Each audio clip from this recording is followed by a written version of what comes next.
Le chant terminé, le rideau répond, je viens simplement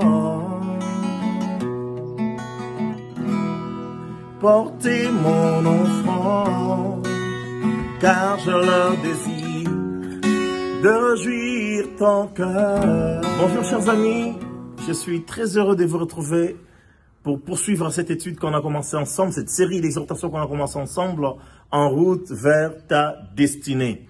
Aujourd'hui, j'aimerais aborder un sujet qui est important, qui nous permet notamment de pouvoir accéder et de marcher en continu vers notre destinée. Et ce sujet, c'est le changement de mentalité. Alors que j'étais en voyage en Afrique du Sud, notre guide nous a fait passer devant un chalet et il nous a expliqué que à l'époque de Mandela, lorsqu'il est sorti des prisons et qu'il y a eu l'organisation pour la première fois des élections libres dans ces pays, toutes les autorités administratives et politiques savaient que Mandela allait devenir le futur président vu la consistance de son parti politique. Donc, ils l'ont préparé, ils l'ont amené dans ces chalets-là où il avait des gens qui l'ont préparé à entrer dans sa nouvelle fonction, la fonction de président. Je dis ceci pour dire que lorsque nous voulons atteindre notre destinée, il est important que nous puissions avoir une mentalité nouvelle, une mentalité qui correspond à la destinée à laquelle Dieu nous appelle. On ne peut pas fonctionner, on ne peut pas continuer à fonctionner avec la mentalité ancienne. Pour preuve, je vous ai parlé de Moïse. J'ai réfléchi ça moi-même.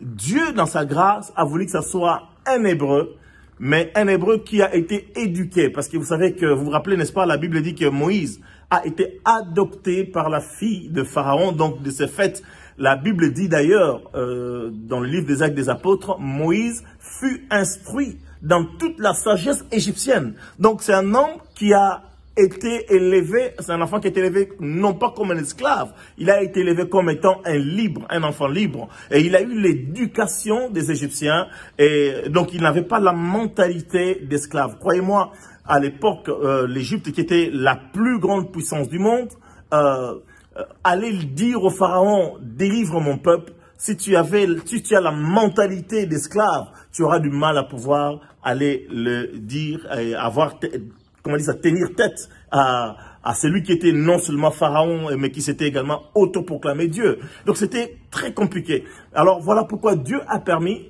à mon sens en tout cas, Dieu a permis que Moïse fût élevé par la fille de Pharaon, reçoive cette éducation, soit élevé comme un enfant libre. Donc du coup, lorsqu'il peut, il va affronter les Égyptiens pour leur dire, libérez les peuples de Dieu. Ainsi dit l'Éternel.